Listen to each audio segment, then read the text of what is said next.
I know time is precious, so as a courtesy to those of you who are already familiar with Mike McCulloch and his quantized inertia theory, you can skip the introduction and head on to somewhere around the neighborhood. It looks like it'll be around 11 minutes or so. Actually, make that 12. That's where he and I pick it up and start discussing things. But if you're not familiar with the basic ideas, you might want to sit through the rest of this. Here we go. Okay. Normally I save my begging for the end of the introduction, but I want to get it out of the way right here at the beginning because I don't want to interrupt the flow in this episode.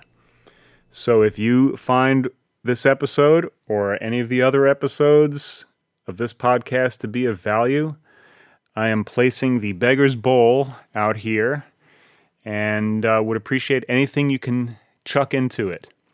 Whether that's like $1 a month at patreon.com/TAIJIREALITY or a one-time PayPal, hey, thanks, great job, keep doing what you're doing, but I'm not going to support you on a regular basis type of deal. You can send that to TAIJIREALITY@gmail.com or any of the other various kind of worthwhile things that one can do to support the things they find of value, such as liking, subscribing, writing a review, comment, sending it to folks, whatever. I also have a Substack if you want to keep track of all the various stuff that I'm doing, and that is taijireality.substack.com. The links are in the show note description, and here we go with the episode. Assembly of Silence.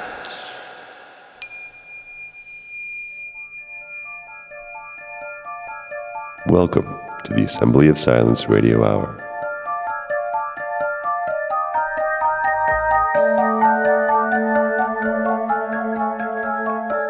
Most of the time when I do an introduction to the show, it's, well, actually probably more freewheeling than the conversation. But in this case, I have to make an exception, because when it comes to things like brain surgery and rocket science, you can't just wing it. And while we're not really going to concern ourselves with brain surgery in this episode, we are going to concern ourselves with rocket science. Or, more accurately, you could say we're going to talk about rocket science without the rocket. And so I have spent some time to prepare an explanation of the topic, and that topic is quantized inertia. And my guest is Mike McCulloch, which is really quite awesome, as you will soon discover if you don't know who he is. In planning for this show, we had discussed the idea of my presenting the ideas as best as I could to see if I understood them, and also to kind of free us up so that during the conversation we're not just covering the basics, but are more able to kind of stretch out and explore things freely. So here we go. I'm going to read something, so it's going to sound different than what I normally sound like, because usually I'm just kind of spieling off the top of my head, but here's what happens when I actually have to read something. Introduction to Quantized Inertia. Quantized inertia, hereafter referred to as QI, is a rigorous mathematical theory describing a basic mechanism for cosmological physics. QI was conceived of by physicist Mike McCulloch as an improved explanation for galactic rotations, and it succeeds at this without the need for any ad hoc devices such as dark matter. It derives its results entirely from visible baronic matter, the speed of light, and the co-moving diameter of the observable universe. But that's just the beginning. QI also provides an explanation for inertial mass. It predicts the accelerated expansion of the universe.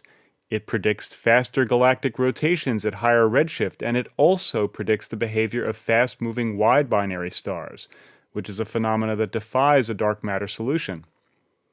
QI also suggests a technology for fuelless propulsion, a quantum-powered spaceship.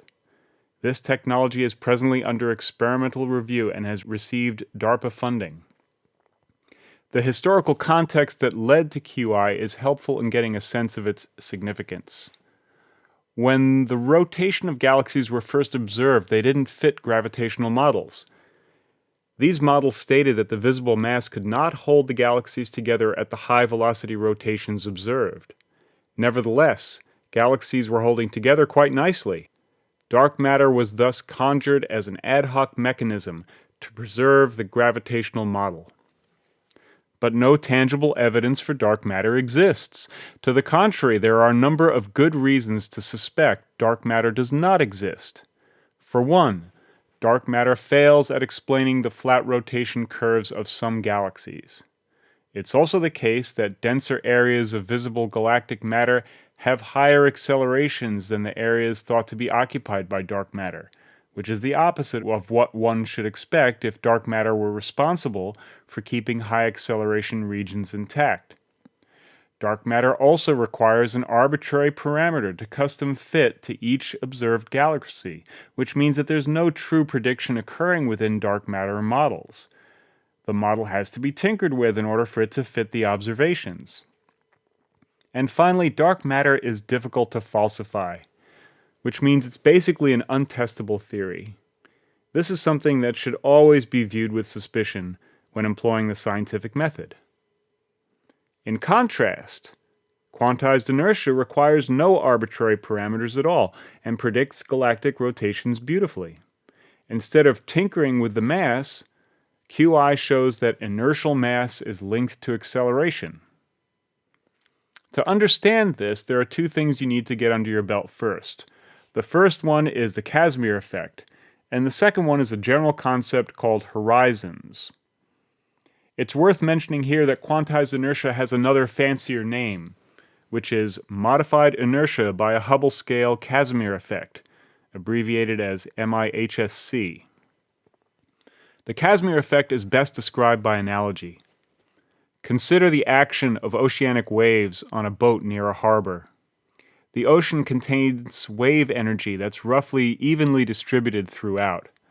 As the boat approaches the harbor, the space between the boat and harbor starts to dampen the wave action, which forms a bounded region, wherein only waves smaller than the size of the space between the boat and harbor will fit. Thus, the space between the boat and harbor acts as a filter on the aggregate wave energy, and that space has less energy than the space outside of it. As that intermediate space becomes less energetic, the net result is that the rest of the ocean wave activity pushes the boat towards the harbor. The Casimir effect is essentially the same thing, but instead of the ocean, we're talking about the quantum energy in every cubic centimeter of space. Free space is teeming with quantum fluctuations as particles and antiparticles spontaneously and simultaneously come into existence and then, more often than not, self-annihilate each other almost instantaneously. This is sometimes called quantum foam, quantum vacuum, or zero-point energy, or zero-point field, and can be thought of as the baseline energy within free space. Given the incomprehensible expanses of space and the rather small smatterings of ordinary baryonic matter in comparison, the quantum vacuum energy easily adds up to most of the energy in the universe. If you take two metal plates and place them very close to each other, this forms a boundary condition that dampens the quantum energy between the plates. This results in the plates being pushed towards each other by the surrounding energy of free space, just as the boat is pushed towards the harbor by the surrounding energy of the oceanic waves. Consider this in cosmological terms. The amount of space between objects is unfathomably vast, representing a staggering amount of quantum energy. When objects are in relative proximity to each other, they create a dampening effect between them, which causes the objects to move towards each other. We call this phenomena gravity. But wait, there's more. When an object accelerates, it too creates a boundary condition, which is called a horizon. This horizon forms behind the object in the direction it came from. The horizon acts as an information boundary, reducing the available energy behind the accelerating object. As it moves through space, the accelerating object causes energy to radiate. This energy is called UNRA radiation. The differential between UNRA radiation at the fore and the aft of the accelerating object is what accounts for inertial mass. QI proposes that the rate of acceleration is a factor in the amount of inertia produced by a given mass. And this is what helps to describe the rotational curves of galaxies. But wait, there's even more. There's another horizon line called the cosmic horizon, or Hubble diameter. This is a boundary way out at the edge of the detectable universe beyond which no information can be gathered. This horizon sets the limit on the longest waveform possible, which somehow has a dampening effect on UNRWA radiation, particularly at lowest accelerations. If I understand it correctly, and I'm not sure I do, but I'm about to find out, this is what accounts for what we normally think of when we talk about inertia, namely, the property of matter by which it continues in its existing state of rest or uniform motion in a straight line unless changed by an external force. But how can any of this be applied towards propelling a spacecraft? Imagine instead of pushing hot gases out of a rocket, you instead have a quantum energy generator. All one need do then is find a way to create a horizon in any direction, and the craft will move towards that horizon. This is an incredibly brilliant, exciting, and revolutionary idea.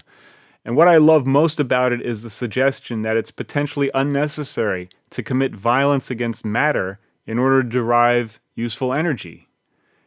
The energy is all around us. All we have to do is to figure out how to properly and efficiently harness it.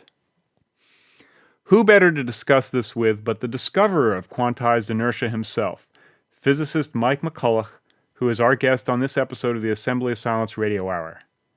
Strap in for takeoff in 5, 4, 3, 2, 1.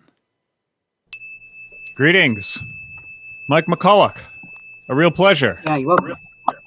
Thanks so much for doing this. Let's see. So I guess it's bad form to start with an apology, but I'll start with a couple of very quick apologies. One of them is, of course, I'm somewhat out of my depth here. So particularly when it comes to the mathematics, there's a limitation on what I can understand. So I apologize for that. And the second apology I would offer is I mentioned briefly to you that my mother is English. And so when I speak with someone who has an English accent, I have this terrible tendency to start to speak as if I had an English accent. So I will try to resist that temptation, but it has a kind of gravitational pull on me. Yeah. So we'll see whether I end up slipping into that or not. But beyond that, do you have anything you'd like to mention at the top, or should we just dive right in? I guess I could mention my book. Yeah, please do. I'll just get a copy so I guess I can hold it up at one point. Yeah, Physics from the Edge. When was that published? That was 2014. Where is it available? World Scientific and Amazon. I'm going to have to get a copy of that book. I'm afraid it's quite expensive. I had put together an introduction, which people will have already heard at this point, and you reviewed it, and you said that you liked it, but there were a couple of things that I didn't quite get right. So I thought that might be a good place to start. What am I not quite getting right? Right. Okay. Well, at one point you say that some galaxy rotation curves cannot be predicted by dark matter, but that's strictly not quite correct, because dark matter is so adjustable. You can adjust it in any way you want. So you could predict any galaxy rotation curve you want with it. Although given there's an adjustable parameter, it's not really technically a prediction, right? Yes, that's right. I mean, I'm trying to. It's not actually an advantage of dark matter that can happen. It's a disadvantage because it means it's not testable. Right, and so that sort of flies in the face of scientific method, I guess you could say. Yes, it's almost the opposite of the scientific method, because you're not predicting with dark matter the galaxy rotation at all. You can't. What you have to do is look at the mass, look at the observed rotation, and then predict the dark matter that's needed to make the two fit together in the theory. Right. But of course, the predicted dark matter you make can never be tested because we can't see it. So how did we get to the point in the scientific world where such anti-scientific ideas have taken such hold. What accounts for this kind of abandoning of some of the fundamental principles of the scientific method? Well, yes, in a sense, it's a very crucial question, a very big question, more to do with psychology, I think, than anything else. I mean, general relativity was well accepted in the 1920s after Eddington and his observation of the bending of light by the sun. And it was assumed to be correct until galaxy rotations in the 1970s showed that something was amiss and that they weren't rotating as they should have been. And at that point, they should have done some thinking. But it seems that physics got out of the habit of thinking around about the 1940s when they were building atom bombs. That's interesting. So around the development of the atom bomb, it does kind of make sense that with something that destructive, there would be some, confusion perhaps at best as to what exactly it is that we're doing in the scientific exploration. And perhaps a number of things happened that were more intentional, where there was a great deal of concern about the development of ideas, and perhaps there is a divergence within science where some of the things that people are encouraged to work on really don't necessarily make a lot of sense to keep a lot of people busy, because there's a fear that we might end up with something even more potentially dangerous. I don't know if you're familiar with Eric Weinstein, but he has this phrase that he uses, the dual nuclei revolutions, the atom and the cell, and that the consequences of having kind of broken into both of these things open up Pandora's box, and there's a wide range of potential hazards that have resulted as a consequence of these things. And so the need to sort of get some kind of a grip on that and control it may be part of the story here. Oh, I see. Yes, I hadn't really thought about it in that way. What I've tended to focus on, well, in my opinion, is that there are financial incentives as well for dark matter over alternative solutions. Because physics, since the 1940s, has always been very interested in building larger and larger accelerators and detectors, because it brings in a lot of money to university departments. Whereas solutions on a piece of paper, for example, such as I'm suggesting, don't initially bring in huge amounts of funding. So I think in science and physics, there's a huge tendency to choose the most expensive solution, which is sort of in opposition to Occam's razor. Yeah, that's particularly tragic given the economic realities going on in the world right now, that so much resource would be spent on things which are of, dubious scientific value, I guess you could say. And I'm not sure exactly what your take is on particle accelerators in general, but it has always struck me as a little bit odd that we would try to understand how nature works by smashing things together at as high energies as we can imagine. It seems like trying to understand how a clock works by throwing it against the wall. Yes, but there are huge profits, and people tend to be promoted in universities based on how much funding they bring in. So it could be partly due to that.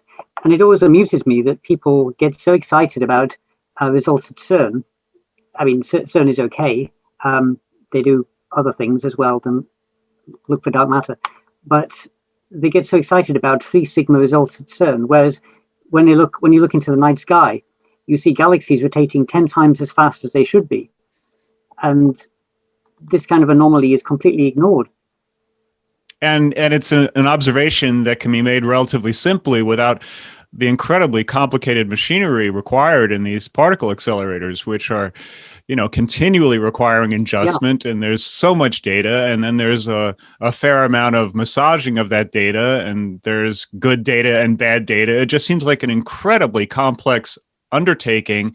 And then to try to figure out what the relevant data is that you get out of these experiments is a task in itself. And I don't know, it seems that keeping it simple would make sense if we're really interested in pursuing the truth. But again, I guess that's really the question, is whether or not that's something that the scientific community is still interested in the aggregate, or at least in the mainstream. Yes, well, it does seem to me that they're funded to look, but never to find.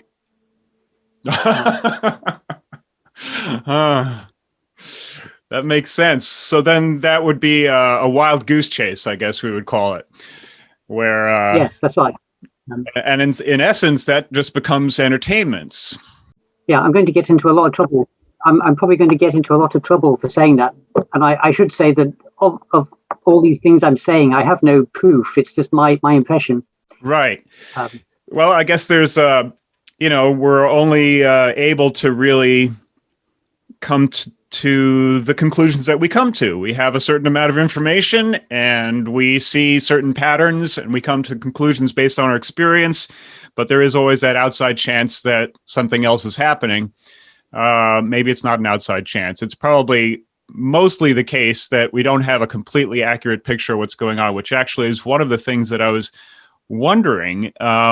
Do you think that it's possible for human intelligence, or any intelligence for that matter, to truly understand this universe?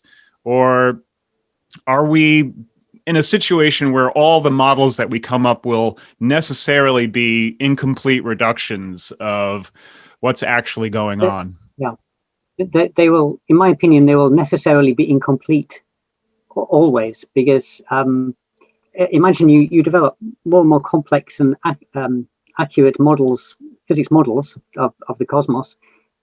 In doing that, you gain more and more control over the cosmos, and so in the limit, you would start to influence it, and so you'd have to develop a model that would predict yourself. Right. So it's impossible. It's fundamentally impossible to do it. So in essence, as we try to understand this phenomena that we're presented with, we're continually modifying it. And so there's no way to really get a grip on it. Yeah. Yes. And the better we get, the more we become the thing we're trying to predict. So in some respects, the better we get at it, the worse the situation becomes, because we're more likely to be able to. I always think about something that happened within the financial world, where there were a number of hedge funds that got extremely good at managing their market portfolios.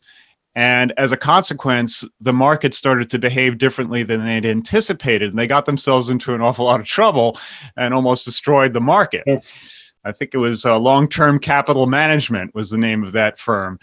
And so that's a perfect, kind of small, relatively small when it's compared to the universe, example of the situation that we come to. And so then the question, I guess, is, well, why are we trying to get control over this thing if all we do is end up sort of messing it up even more? Well, yes, that's a big question. I mean, in a sense, you could say that we're being creative. Maybe we've been put here to affect the universe, and maybe all our efforts over thousands of years will simply make some cosmic being turn left instead of right. But it's at least something. I mean, it may also be that we've gotten ourselves into this pickle through a variety of efforts in the past to understand things. And each time there are a variety of unexpected consequences that come out as a result of that. And so we're ever more incentivized to try to resolve the issues that we're confronted with, because we kind of keep getting ourselves into more of a pickle. Yes, that's right. I mean, I suppose you could say that technology, if we ever stopped, it might be quite lethal. Right. If we ever stop developing, I mean, we have nuclear power now. Yeah. It's best that we move on to something safer. If we ever stop discovering things, maybe that's when we should be concerned. So we're sort of locked into this dangerous game. Yes. Well, when we had first discussed the possibility of doing this show, you said, well, what would you like to talk about? Quantized inertia, scientific heretics, or prison planet, I believe was the other term. And it occurred to me that those three things kind of tell a story in and of themselves, that you could think of quantized inertia as being this pure form of the search for truth and understanding. And your story is that you're doing so in the face of, we could call it institutional inertia, perhaps, and that all of this is happening now within the context of a kind of encroaching totalitarianism, which is something that I know is also a concern of yours, a concern that we both share. You have I would say, political dimension to yourself as well as a scientific dimension. So that seems to be a pretty big story to be involved in. Truth becomes very unpopular in times of authoritarianism.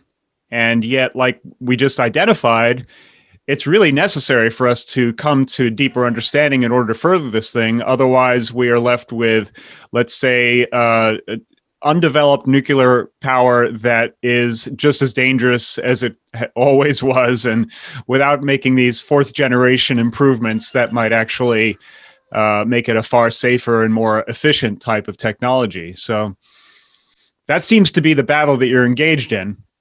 Yes, it is a search for truth, but there is also another consequence that quantized inertia may have, in that it might help to get us off the planet. So that's sort of in the back of my mind. I think the problem is that the world is becoming too connected. People are talking about a world government, and although it can lead to peace, that kind of thing, I think it's bad in a sense, because it means that everybody has to have the same ideology.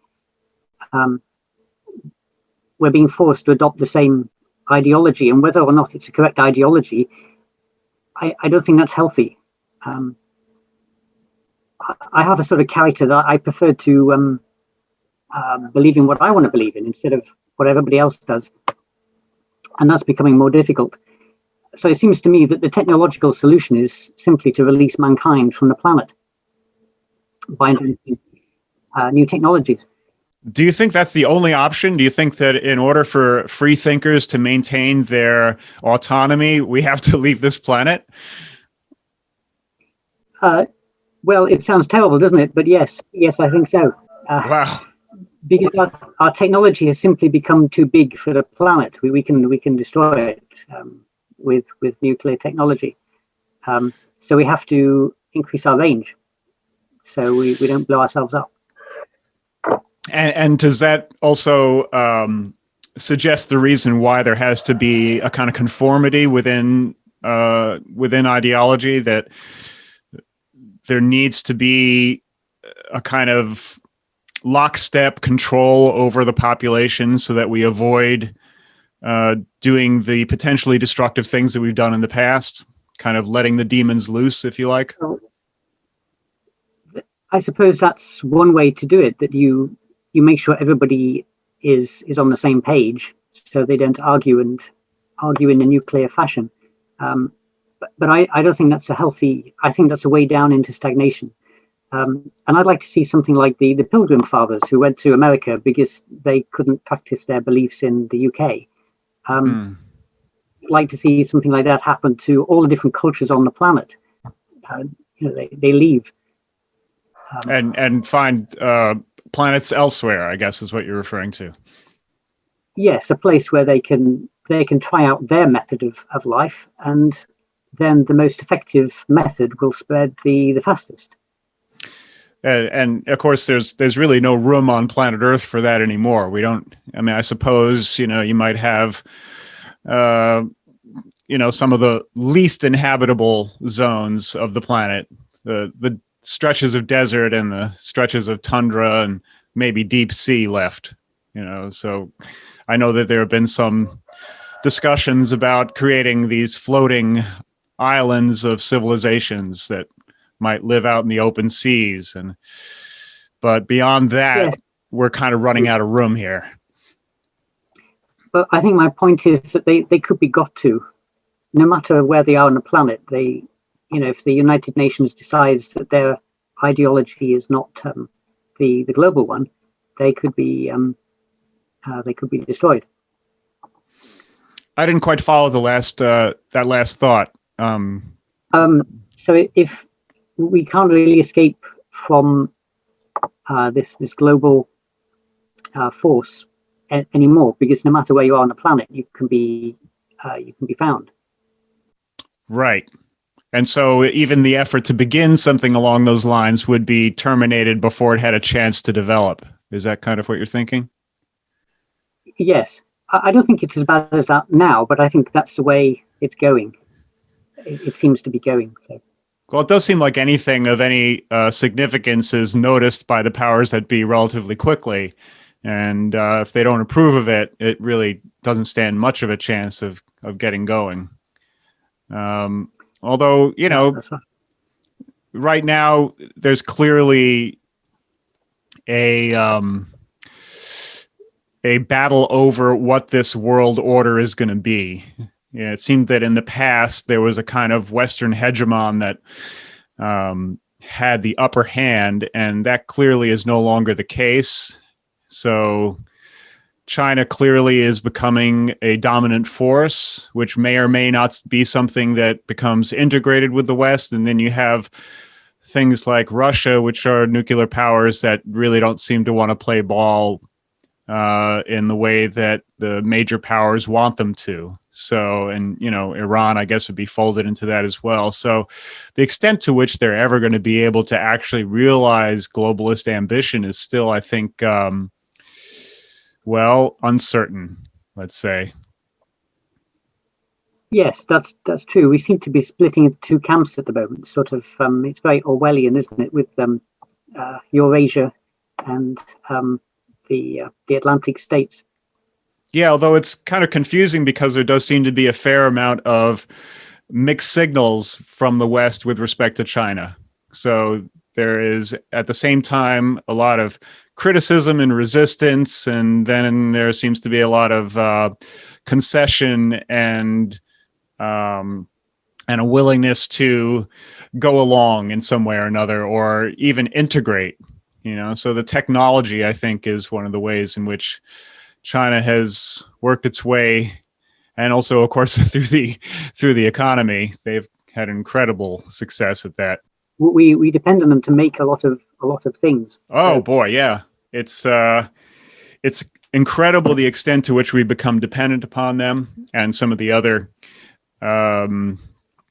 resource-rich, labor-cheap type of nations out there. But it's, I think, unclear, whether or not the globalist ambitions will be realized. And on the other hand, it seems that the consequences of it turning into a real battle are more than anyone would want to bear. So it does seem like the trend is going to continue to be towards some kind of global system, as uncomfortable as that might be. I wonder if you've read a book by Strauss and Howe. The fourth turning. I haven't read it, but I'm familiar with some of the ideas.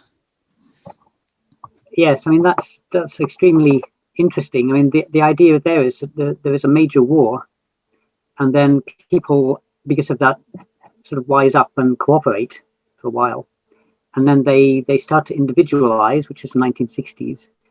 That becomes selfish, which is the 1980s. Then society kind of starts to fall apart, which is maybe the 2000s. And then people feel the need to regroup, and they try to find groups, but these groups necessarily argue. And so also because the people who experience the war die off, this results in a terrible war again. So the prediction of that is that every 80 years you get some kind of major conflict, which doesn't sound too good. No, yeah, particularly because each war has ever more destructive technology brought to bear. And so I think Einstein said that, the next war the next war would be fought with sticks and stones. So I think everyone is still, well, it's hard to say. Like, I know that you and I are aware that if there were a true unrestrained conflict in the world right now, it would be horrible beyond belief. I'm not sure that everyone really understands that still, but it does seem that there should be some awareness that this one will be, you know, maybe something we can't quite come back from. Yeah, people seem to have forgotten that a little bit. It does seem like it, yeah. And I guess in some ways that might explain the effort at totalitarianism, you know, to try to put a lid on what might get really out of control. You would need to basically have information about every single human being on the planet. And that's certainly what they've designed, is a system of being able to keep track of all of us. So within that context, it starts to make sense. Yes, but I still regard it as a very unhealthy way to go about things. Yeah. So hence going into space. Right. So then the question is, well, how, you know, in terms of the planets immediately available to us and our local area, none of them seem particularly hospitable.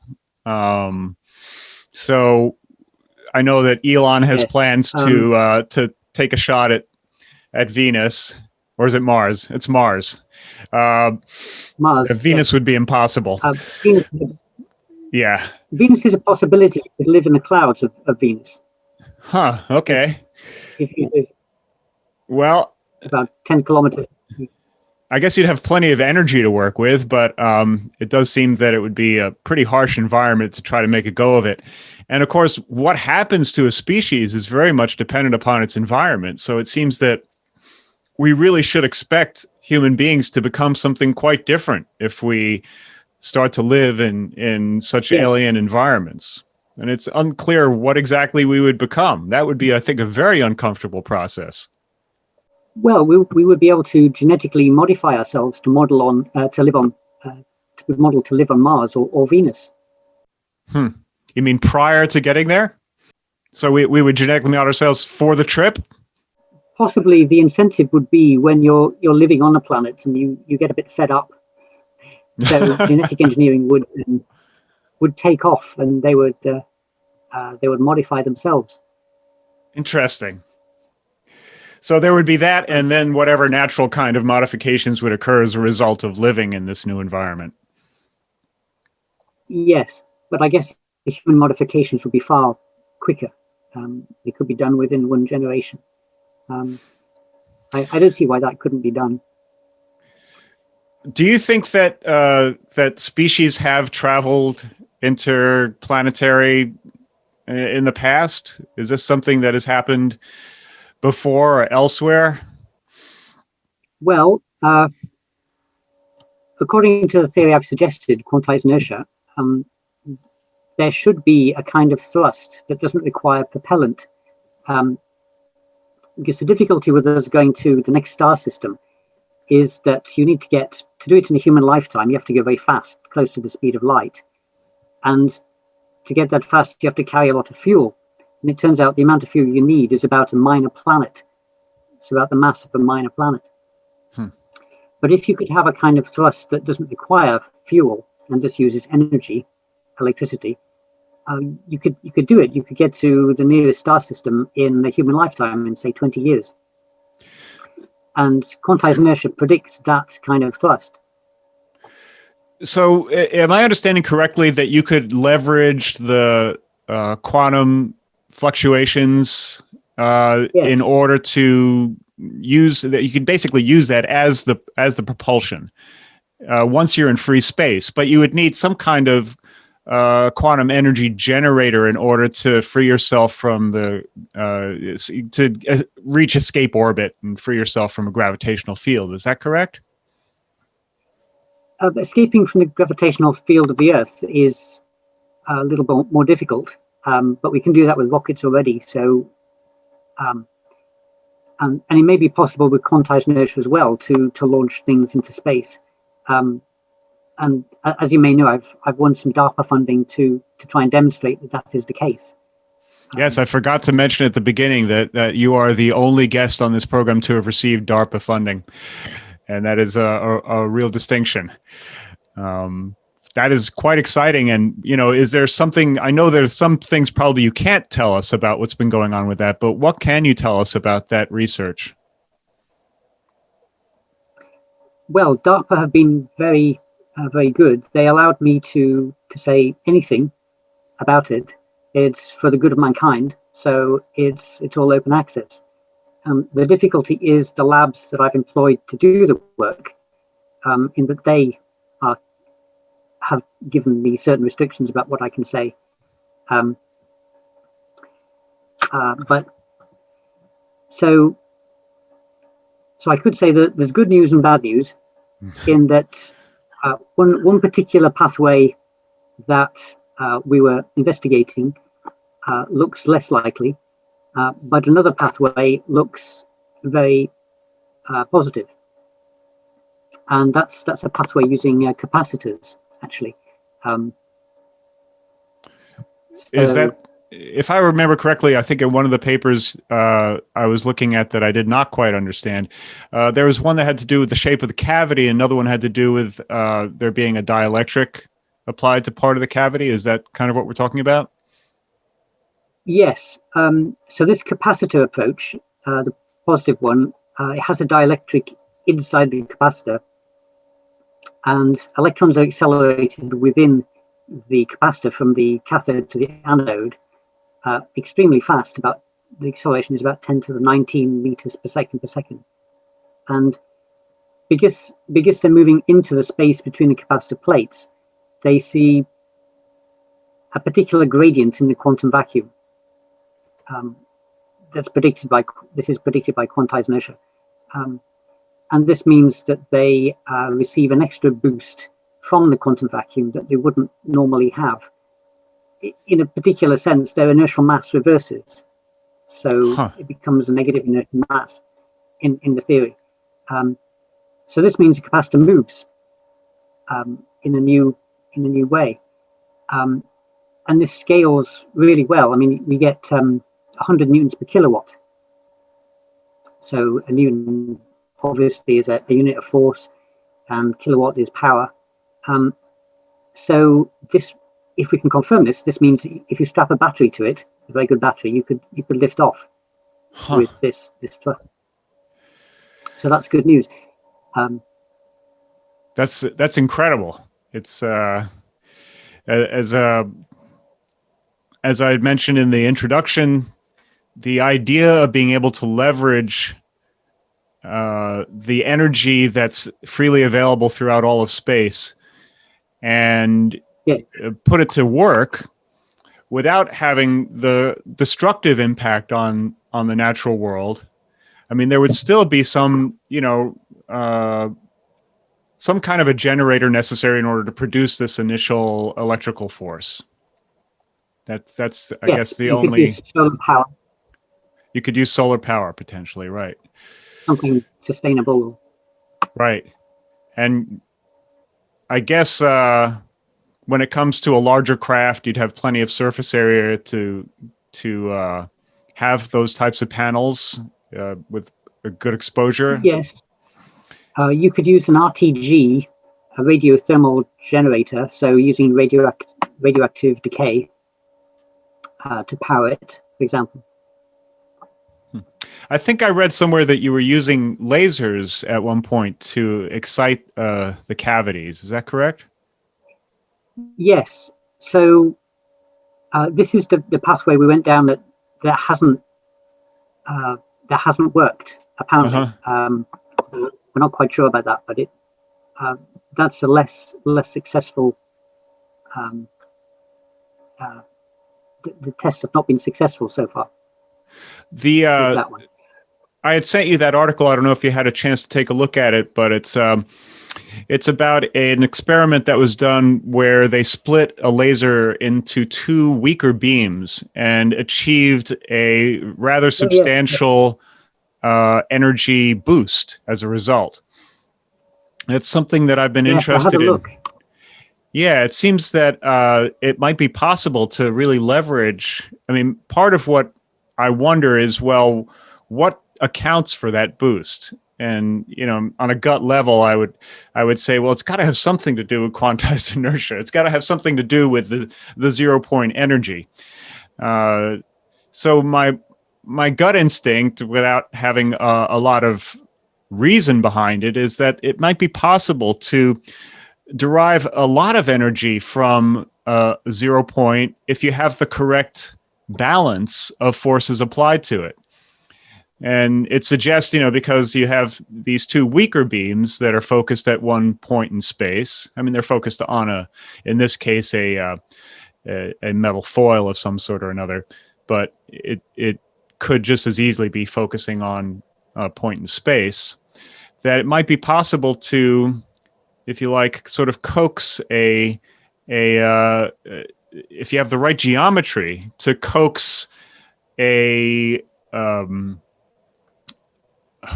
sort of the natural way of producing energy out of any given point in space. Somewhat far-fetched, perhaps, but it seems that it might be worth experimenting with. Yeah, I think you're on interesting lines with that. What the theory seems to be showing is that whenever you have a lot of energy confined within a very small space, you can get a little bit extra out, which is very similar to your two lasers. I think they've noticed that with the Sapphire experiments too. I don't know if you're keeping track of what they're doing, although they've kind of gone dark a little bit. Is that the electric universe? Yeah. So they've discovered that at certain energy levels, they start to produce more energy than they're feeding into the system. So that, and apparently they're also creating a large number of chemical elements in the chamber. So some interesting things seem. That's interesting. Yeah. So some interesting things going on there. I'll make a note to have a look. Yeah, Sapphire, and I think Michael Claridge, I think, is the guy who's running that project. He's given a number of presentations that are pretty interesting. I did publish a paper suggesting that if you could design a material that's engineered on a nanoscale, with cavities on a nanoscale, then it should thrust by itself. Interesting.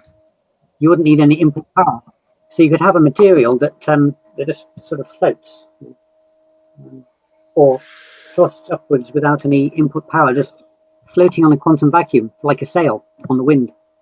And so it would be very much dependent upon the geometry of those nanoparticles, that in some way or another they would be capturing the activity of the quantum foam, if you like. Yes, that's right. What's your favorite term for because I've heard it referred to in a number of different ways, the quantum vacuum energy, quantum fluctuations, quantum foam, 0 point energy. I mean, in some level, I guess that's also what's meant by dark energy. Is that correct? Or is that a completely different thing? That's a different thing. That's something they have to add in arbitrarily to the cosmological model. And that's particularly for inflation? Yeah, so I prefer 0 point field. Okay. And in Stern, in 1913, they proved it must exist. In 1913, using temperatures of liquid helium, I think. Huh. How does that work? Oh, well, they simply modeled the specific heat content of, I think it was liquid helium at very low temperatures, and they found that it behaved very unusually, and the only way they could explain it was if objects cannot lose a certain proportion of their energy, which they then attributed to what they called the 0 point field. Huh. Interesting. Null Punkt Felt, in German, I think, something like that. And I guess that would also have been verified by the Casimir effect. In 1996, that was verified by the Casimir effect. One of the things that quantized inertia does is it really throws a number of major ideas within the cosmological world into question, or at least, you can't really maintain dark matter or dark energy in the face of quantized inertia. I think it's also fair to say that quantized inertia is a new model of gravity, and that the idea of the curvature of space-time, which was Einstein's solution for a gravitational model, is also pretty much chucked out. So those are some huge holy cows, right? Yeah, sorry about that. So it's quite understandable that there would be a fair degree of resistance when it comes to adopting these new ideas. Do you want to tell us a little bit about how the scientific community has reacted to what you're doing, and any insights you may have into how you're negotiating these issues? Because they're pretty substantial. Yes. So when I first started back in 2007 publishing on quantized inertia, I don't think the scientific community really knew what was going on. And they let my papers appear quite easily, but I think they realized around about 2012 that I was challenging the whole thing. Well, not the whole thing, but a lot of the newer things. And so they started banning my papers from the archive, for example, which is a preprint system physicists use. Even though I published them in peer-reviewed journals, the papers were not allowed to appear, some of them. And I got a lot of stick online for it. But most of that went away when I got the DARPA funding, which is interesting. Sort of 2017. After that, I've had virtually no criticism. Wow. So that's an interesting situation to be in. And in essence, you've silenced the critics. Yes, and I'm trying to engage with the physics community in a friendly manner, using sort of friendly persuasion, and trying to gently suggest to them that bent space is not a good hypothesis, because you can never directly test it. You can't actually see the metric of space, and there's no way we could think of testing for it. My alternative involves a gradient in the quantum vacuum, which can be tested, because you could just test the Casimir effect, for example, in different locations of space, so you can see this happening. Brilliant. So in my opinion, it's a much better way. And it's not that I'm against Einstein at all. Einstein actually published a theory in 1911, a precursor to general relativity, where he didn't use bent space, and he used something that looks a little bit like the zero-point field. He actually gave space a refractive index. So in a sense, I'm trying to push back to that 1911 version of general relativity and then build from that. I think if I remember correctly, I've heard it said that Einstein wasn't fully satisfied with the model of bent space-time, that he recognized that it was an ad hoc assumption and that there was no way to test it. So it's very similar in many respects to dark matter in that respect. It's a fanciful notion that you can use to explain things if you want. It can produce results that are commensurate with observation, but it really there's no way of proving that it has anything to do with actually what's going on in reality. Yes, and of course, general relativity has never ever predicted any galaxy rotation. We see hundreds of galaxies, we measure their rotation, and it's never predicted anyone correctly. It should have made them pause in 1970. That should have shocked them. Right. And they should have considered, improving general relativity or thinking again. But they. Well, this is the thing about developing a holy cow, the enfranchisement of a concept and gilding it in such absolute terms. Einstein was basically like the first rock star in a certain sense, and so he could do no wrong, and it's a terrible burden on the scientific world that this. Every time you have an edifice that can't be questioned, you're basically doing a disservice to the project in general. So it seems like what's needed is really a more elegant way, maybe even somewhat of a systematized way of going about overturning old ideas. And that everyone, it should be kind of a part of the discussion is, how do we move forward and elegantly and gently. And I really like the fact that you said that you were trying to gently influence the mainstream, because I know that many people who are, let's say, in the scientific heretic category are not so gentle. And when I first discovered the Electric Universe crew, I was somewhat dismayed at the amount of energy they poured into viciously attacking the mainstream. And I actually sent them a number of emails saying, I think this is a terrible strategy. It really doesn't make sense on any level. Why not just... It's the only way to do it is, well, generally it takes decades really to persuade people. Yeah. Yeah, what is it? The Thomas Kuhn, I think, says something along the lines of, scientific progress happens one coffin at a time, something along those lines. Oh, well, yes, that's probably quite brutal, but I can see that slowly people are starting to listen. And I'm willing to admit, that the quantized inertia is not yet perfect. It's not a perfect system yet, and I need physicists with more mathematical skill than me to help. Really, so I'm calling for help in a sense. What needs to be resolved for quantized inertia to fit the bill? Let's say. So I'm working on it at the moment. What I need to prove is that it predicts everything that general relativity does. So there are several successful tests of general relativity, which are all in the solar system. So the bending of light by the sun, the Shapiro time delay of light by the sun, the perihelion of precession of Mercury, things like that. And I've just submitted a paper proving that quantized inertia does predict the correct light bending by the sun. I saw that was something. I think that was your most recent blog post about that.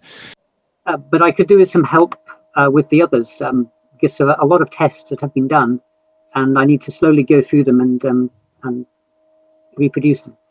Are you finding that there are some within the profession who are interested in joining the team? Yes. So I'm now liaising with about 18 different groups. Wow. around the globe. That's wonderful. Maybe half of them are, yes, it is.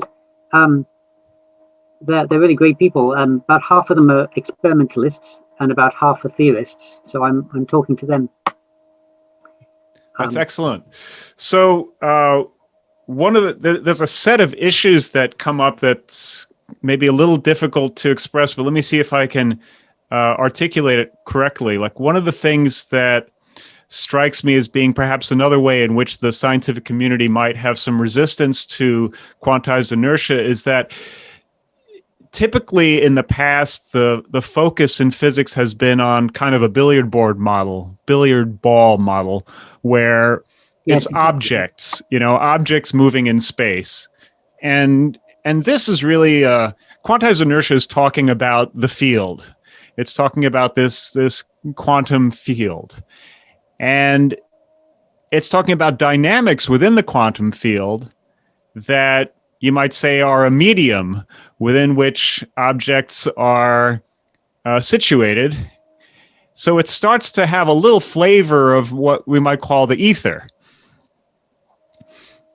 Yes, that's true, but not quite, because it's not really the ether that was eliminated by Einstein in 1905, because it depends on acceleration. The particular manifestation of the 0-point field I'm using is called Unruh radiation, and it only exists for objects that are accelerating relative to other objects. So you can imagine an object accelerating, and an object next to it would see no field, but the accelerating object would see a field in the surrounding space. So depending on your acceleration, you have a different perception of the 0-point field, which is a very peculiar thing. So is the Unruh radiation an artifact of the interaction of an accelerating object and the 0-point field? What quantized inertia does is it combines relativity and quantum mechanics very tightly. So quantum mechanics produces this field, but special relativity produces a horizon that cuts the field and separates pairs of virtual particles so that they can become real. So it requires both sides of physics, if you like, and in a sense, it unifies them. So am I understanding correctly that in quantized inertia, we're dealing with what might be called three fundamental horizons, which are, in essence, each one is a barrier. And so the one that you're describing is called the Rindler horizon, if I have that correctly. Is that right? Yes, that's right. Yeah. And that's produced by an accelerating object. Yes. It's in the wake of the accelerating object, you might say. Yes, that's right. Although it doesn't really depend on velocity, it depends on acceleration. But if you apply it to acceleration, it's in a direction opposite to the acceleration vector. Right. And then you have the horizon, the cosmic horizon, which is, I guess, called the Hubble diameter is another term for that, which is also a limit that creates effects within the entire 0-point field. That's right. Damps the field. And then we have, in essence, the boundary between objects, which also has the potential to have a dampening effect with respect to the quantum field. So the proximity of objects to each other has that potential. Yes, well, you could say that the third horizon is matter itself. Right. Yeah. So elementary particles produce a horizon, which is where gravity comes from. Because if you have two objects side by side, they damp the Unruh radiation so that they draw together. So is it possible that might even account for the formation of atoms? Because, of course, the closer you have protons, then you would have this aggregate energy around them and the dampening of energy between them. And so you could basically get rid of the strong force as well. Yes, that's right. Wow. Yes, I'm working on that with somebody in the US, actually, Stephen Verrill at the University of Wisconsin, I think. So you're running the risk of basically overturning every principle in physics pretty much right down the line. Well, I have a positive motive. Right. I'm not doing it just to be a troublemaker. Well, that's why I said running the risk. I know that you're not out to cause trouble here, but of course, that doesn't mean you won't cause some trouble. But it sounds like you're finding an elegant way of solving those types of problems, and hopefully the physics community can gracefully accept some of these new ideas. Yes, and it would be good for them as well, because it's an entire new field. It presents solutions to a lot of old problems, and it could produce some very good technology as well that people, business type people, could make money out of, I guess. Right. So there's your financial incentive. So maybe instead of building particle colliders, eventually people will be building quantized inertia spaceships. Yes, exactly. Yes, or generators, energy generators. Right. God willing, it will happen. I have a question about light, and let me see if I can articulate it correctly. First of all, it seems that if the envelope of the universe is something which is expanding on the basis of light, then we really can't say that there's any region of space that doesn't have light in it. Is that correct? So there really, like technically within the universe, there really shouldn't be any actually dark region of space. Is that correct? Yes, that's correct. Although it depends where you're standing, because where we're standing, for example, we can't see objects from beyond the Hubble horizon because the light hasn't had time to get to us yet. Right. But within that envelope, that's fine. Yeah. And if I'm not mistaken, the Hubble horizon is something which depends on your location within the universe to begin with. So that, that's right. Which in essence means that we really have no idea how big the universe is. Yes, that's exactly right. And the theory indicates that it's not that the universe is expanding, but that simply we're receiving light from further and further regions as time goes along. That's fascinating. So when we're talking about expansion, we're basically talking about the propagation of a light field, and there's no necessary like scalar change in the relationship between galaxies. Is that correct? That's right. So it means that the cosmos is not moving away from itself, or stars are not moving away from us. It's a steady state. Right. And so this gets to a paper of yours that I've only glanced at briefly that's entitled Toy Cosmology, if I'm not mistaken. Oh, yeah. That I'd really, I'm looking. Yeah. And so the idea of a steady state is something which, if I'm not mistaken, this is another thing that's had a fair amount of history to it. Prior to Hubble observing the galaxies, Einstein inserted the cosmological constant in an effort to make the universe a steady state. And he considered that to be his greatest blunder because after the observations of Hubble, he recognized that at the time they thought it wasn't necessary. So maybe you can tell us a little bit more about that whole process of thought and how you've returned back to a steady state model. Yes, so the observation of redshift is the crucial thing. That it seems that stars further away from us are redshifted, which looks very much like a Doppler shift, and it looks very much like they're moving away from us. But recently it's been found by Halton Arp, who's dead now, unfortunately, but he found that some objects connected to close by galaxies also have a high redshift. And these are things that also appear to have been fired out of the galactic centers of these things. It's almost like it's new matter. So I've applied quantized inertia to this, and the theory seems to suggest that new matter has an intrinsic high redshift because it has less inertial mass. So the electrons going around the nucleus have less inertial mass. Wow. So this explains why distant objects are redshifted, not because they're moving away, in my opinion, but because they're we're seeing them as they existed many aeons ago. Fascinating. So what does the idea of new matter do to conservation of energy? Yes, well, that's a crucial question, but what is essential for the theory is that energy and matter are not conserved, but that energy, mass, and information are conserved. So I'm bringing in a new element, if you like, or a new component, which is information. And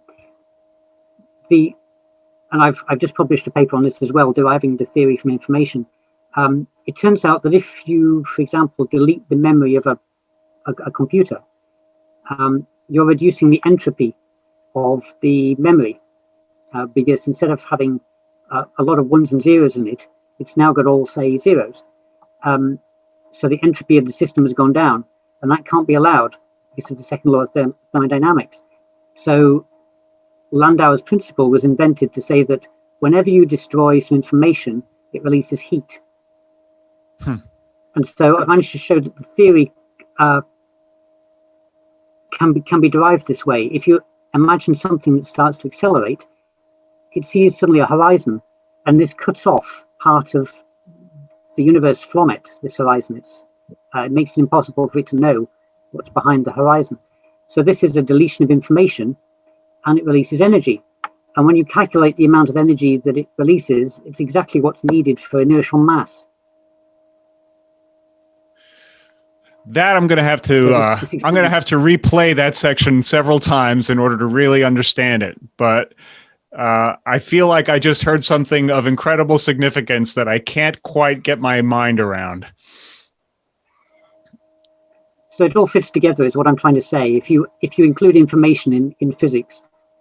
So information might be thought of as the functional component of an arrangement of matter. Is that kind of a reasonable way of thinking of it? I suppose it's the amount of information you would require to describe a bunch of matter.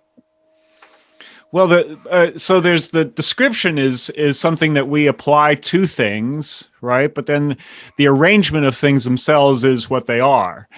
So it seems to me that that information would be something that would be held within consciousness, that it would be, in essence, an artifact of the mind. But that in the physical world, there would be an actual arrangement of matter in a particular way, such as, let's say, the particular states of bits in a computer that represent functionality, represent some kind of, let's say, code or behavior. Yeah. And that it's the rending of that matrix, whatever that arrangement is, that is the destruction of information.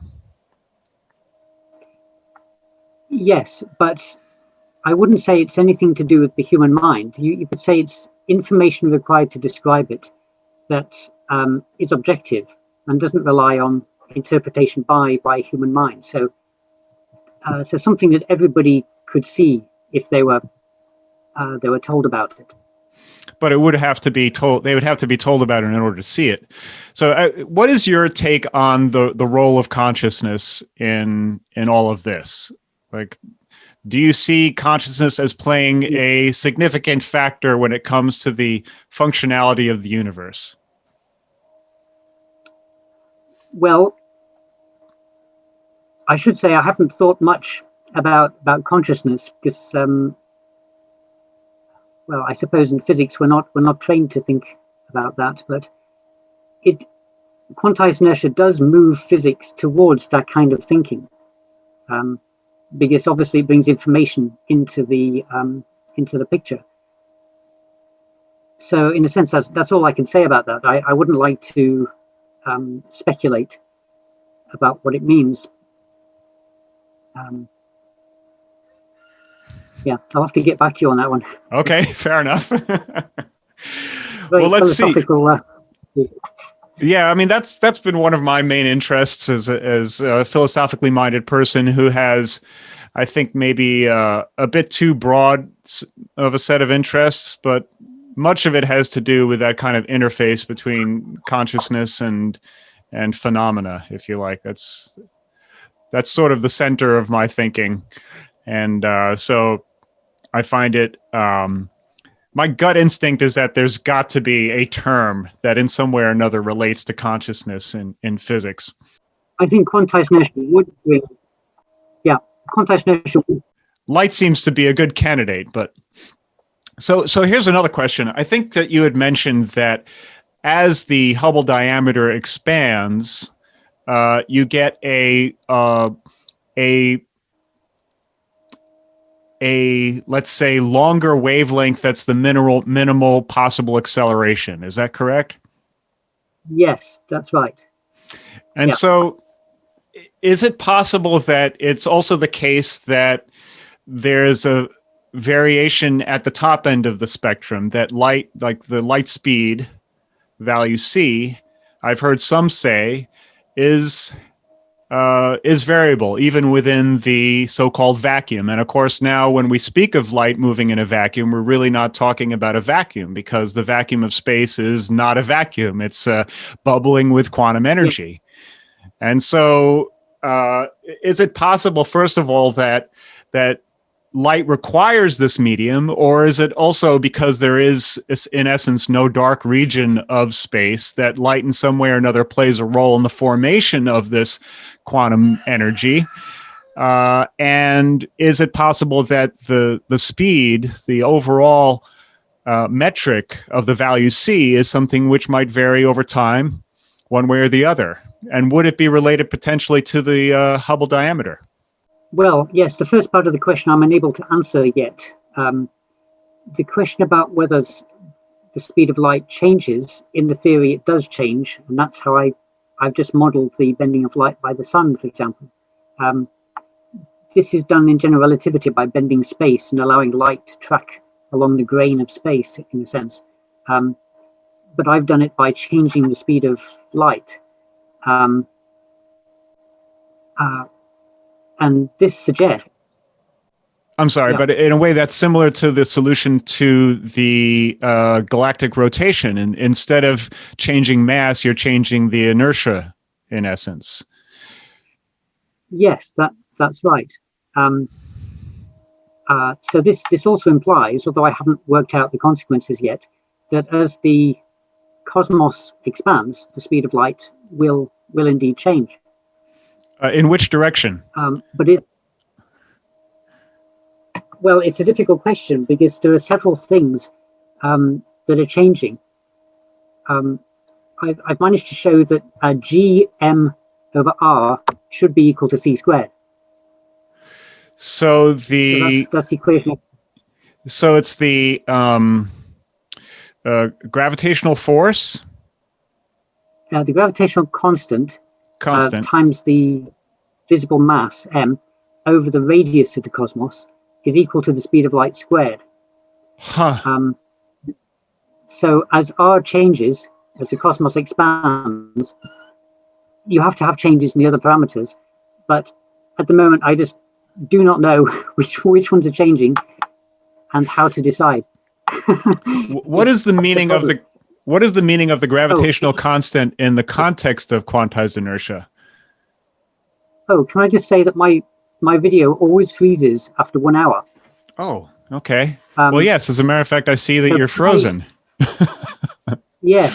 So can I actually log out and come back? Of course. Because I'm frozen in an extremely embarrassing... Okay, yeah. Hi there. Hello. Welcome back. Yeah, sorry about that. It always happens. Oh, the computers are a nonstop hassle. It's just the world we're in. They're amazing. What would we do without them? But they're infuriating. Yeah. Well, I have to go fairly soon, by the way, because my wife is cooking dinner. Oh, okay. So, what are you having for dinner? It smells like something to do with tuna. So I'm not sure, but maybe tuna.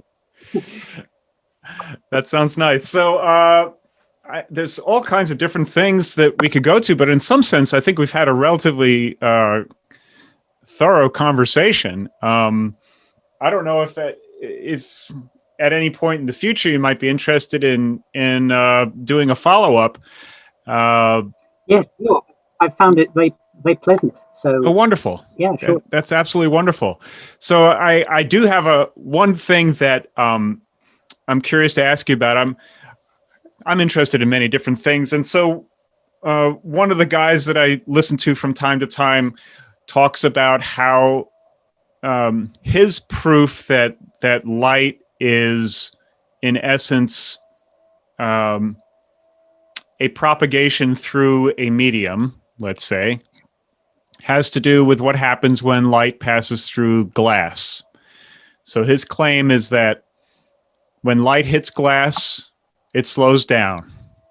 But when it goes to leaves the glass, it then resumes the light speed, let's say. And so that would be a violation of conservation of energy if it were a particle. But if you thought of it as induction and the glass is a resistor, well, then you would basically be preserving the laws of nature, if you like, the laws of physics and have a plausible picture of what's going on. So I'm curious as to what your thoughts are on that. Well, in standard physics, it is similar to that. I mean, the reason that light slows down is because it starts to interact with the electrons and the atoms in a material, and all the charges in the atoms, which slows it down. And when it leaves to the vacuum, I guess you could say that the reason it doesn't have infinite speed is because it's interacting with the quantum vacuum. Although I'm not sure whether that would be the standard view of it. Well, I guess the idea is that if we're going to think of it as a particle, then each photon would, in theory, have lost some energy during its interaction with the material in the glass, and that would explain. So, how would it then regain that energy upon leaving the glass? Well, I think the way they do it is they turn it into a quasi particle within the object. So although it's slowed down, it's more massive, and so the energy stays the same. But I think your friend is on a good track, because there's a so-called Abraham-Minkowski paradox about light, and at the moment physics cannot predict the momentum of light within a material. There are two answers basically. And nobody knows which is correct. I'm just trying to remember the way it goes. But one of them predicts that momentum goes down within a material, and the other one predicts that it goes up. And experiments seem to show both are true. So yeah, I encourage your friend to work on that, because there has to be some answer somewhere. Well, he's not a friend of mine. He's someone who I follow from time to time. He's a kind of I'm not sure how to describe. He's definitely a heretic, without a doubt. His name is Ken Wheeler. I don't know if you've heard about him. He wrote a book called Uncovering the Missing Secrets of Magnetism. He's a very kind of he's a problematic character, but I find him interesting. There's something both profoundly. Yeah, he's made about 1,000. Probably. I think he actually announced that he made 6,500 videos. So, and quite often he just goes on and on about the same thing. I find his explanations both interesting and very dissatisfying, but nevertheless, there's something there, I guess, is what I would have to say on a gut level. I feel like there's something to what he's talking about. And there's a woman who goes by the name of Fractal Woman, who's taken some of his ideas and I think done a far better job at explaining them and integrating them into what might be called a more rigorous physics. She's someone who I think is very much worth looking into. She's presently... Yeah, I'll send you a couple of links and maybe a couple of specific videos that you might find interesting. She's also very interested in modifying unit analysis. So she's thinking a lot about notation right now and spending a lot of time reevaluating the way things are notated and formulated. So there's some really interesting material along those lines that I'm only able to understand to a certain degree, which you might find stimulating at the least, I guess you could say. Yes, please send me. Yeah, I'll send you a few things. And it looks like, I think your wife just popped her head in the door there to let you know that dinner is ready. So I don't want to hold you much longer. It's been an incredible pleasure. Thank you so much for coming on the show. I look forward to future conversations. Okay, well, thanks for inviting me, and I've enjoyed it. Okay, bye. Take care. Bye-bye.